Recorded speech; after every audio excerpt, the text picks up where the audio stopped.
नमस्कार। आज तारीख 12 मई दिन सोमवार। आप सुन रहे हैं द लेंस का news podcast the lens roundup और मैं हूं आपके साथ अमनदीप। चलिए खबरों की करते हैं शुरुआत। सीज फायर के बाद प्रधानमंत्री नरेंद्र मोदी देश को आज रात 8 बजे संबोधित करेंगे। भारत और पाकिस्तान के बीच शनिवार को सीज फायर हुआ था। इसके बाद पिछले 3 दिनों से तीनों सेनाओं के डीजीएमओ प्रेस कॉन्फ्रेंस कर रहे थे। प्रधानमंत्री ऑपरेशन सिंदूर और उसके बाद के हालात पर जानकारी दे सकते हैं। पाकिस्तान के खिलाफ ऑपरेशन सिंदूर पर भारतीय सेना ने सोमवार को लगातार दूसरे दिन प्रेस कॉन्फ्रेंस की। आर्मी से DGMO lieutenant general Rajiv Ghai, navy से वाइस एडमिरल एएन प्रमोद और एयरफोर्स से एयर मार्शल अवधेश कुमार भारती ने ऑपरेशन सिंदूर पर 32 मिनट तक जानकारी दी।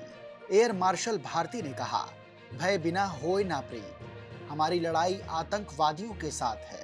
हमारी लड़ाई पाकिस्तानी मिलिट्री के साथ नहीं है। सीज फायर ऐलान के बाद सोमवार को 9 राज्यों के 32 एयरपोर्ट्स खोल दिए गए हैं। एयरलाइंस कंपनियों की तरफ से यात्रियों के लिए बुकिंग शुरू कर दी गई है। 32 एयरपोर्ट्स के लिए एयरलाइन सर्विसेज 9 मई से 15 मई की सुबह 5:29 तक बंद कर दी गई थी। एयरपोर्ट अथॉरिटी ऑफ इंडिया ने सोमवार को प्रेस रिलीज के जरिए एयरपोर्ट खोलने की जानकारी दी। जम्मू कश्मीर के मुख्यमंत्री उमर अब्दुल्ला ने कहा कि पाकिस्तान ने किसी एक समुदाय को नहीं, बल्कि मंदिरों, गुरुद्वारों और दरगाहों सभी को निशाना बनाया है। वहीं आर्मी ने एक वीडियो जारी किया है जिसमें बताया गया है कि कैसे आसमान में दुश्मन को नष्ट किया गया। 7 मई को ऑपरेशन सिंदूर की शुरुआत से अब तक पाकिस्तानी गोलीबारी में 5 आर्मी, 2 बीएसएफ के जवान शहीद हो चुके हैं, जबकि 60 घायल हैं। इसके अलावा 27 सिविलियंस की भी जान गई है। यूक्रेनी राष्ट्रपति जेलेंस्की ने पुतिन के सीधी बातचीत के प्रस्ताव को स्वीकार कर लिया है।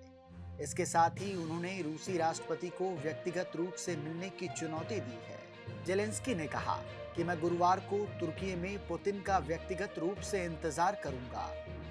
दरअसल रूसी राष्ट्रपति पुतिन ने 11 मई को यूक्रेन के साथ सीधी बातचीत का प्रस्ताव रखा था। पुतिन ने कहा था कि वे 15 मई गुरुवार को इस्तांबुल में यूक्रेन के साथ बात कर सकते हैं। अमेरिकी राष्ट्रपति डोनाल्ड ट्रंप को दुनिया का सबसे महंगा गिफ्ट मिलने वाला है। कतर सरकार ट्रंप को गिफ्ट में लग्जरी बोइंग 747-8 जंबो जेट देने वाली है। इस विमान की कीमत $400 मिलियन यानी लगभग 33,000 करोड़ रुपए है। ट्रंप मंगलवार को कतर के दौरे पर जाएंगे, तब इसका आधिकारिक तौर पर ऐलान किया जा सकता है। ये गिफ्ट किसी भी अमेरिकी राष्ट्रपति को मिलने वाला अब तक का सबसे महंगा विदेशी उपहार होगा। हालांकि ऐलान के बाद ट्रंप को ये गिफ्ट अभी नहीं मिलेगा।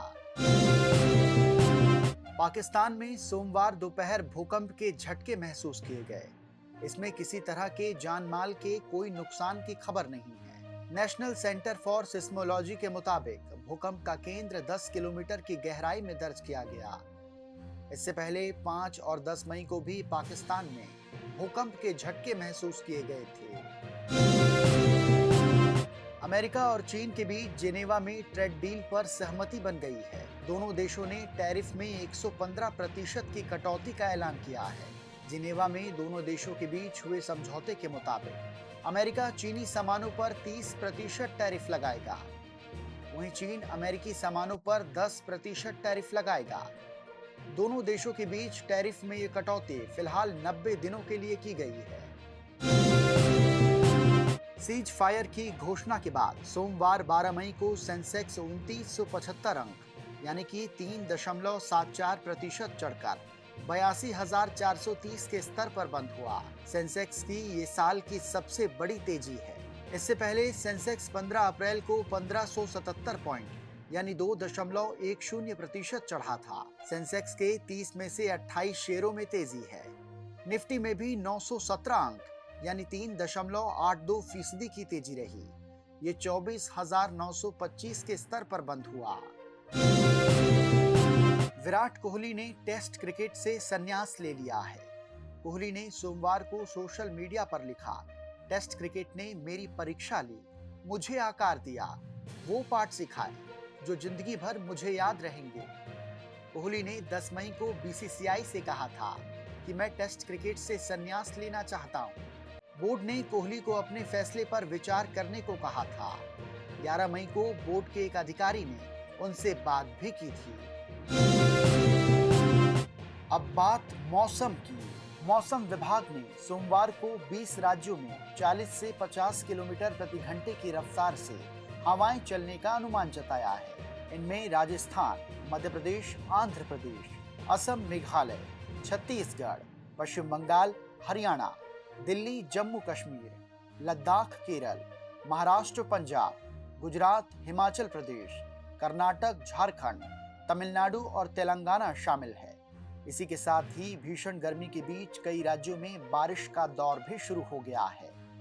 मौसम विभाग ने सोमवार को मध्य प्रदेश के 45 और राजस्थान के 8 जिलों में तेज आंधी के साथ बारिश का अलर्ट जारी किया है। अब खबर जरा हटके। जापानी वैज्ञानिकों ने कमाल कर दिखाया है।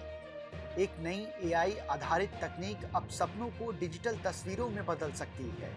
ये तकनीक दिमाग के न्यूरल सिग्नल्स को स्कैन करके सपनों के दृश्यों को डिकोड करती है। यानी जो आप रात में सपने देखते हैं उसे सुबह स्क्रीन पर देख सकते हैं। ये खोज मनोविज्ञान, न्यूरोसाइंस और मनोरंजन के क्षेत्र में क्रांति ला सकती है। लेकिन जरा सोचिए कि क्या आप चाहेंगे कि आपके पर्सनल सपने कोई और देख ले? ये तकनीक भविष्य में सपनों को समझने और मानसिक स्वास्थ्य के इलाज में भी मददगार साबित हो सकती है। इसी के साथ हमारे इस पॉडकास्ट में फिलहाल के लिए इतना ही। कल फिर होगी आपसे मुलाकात।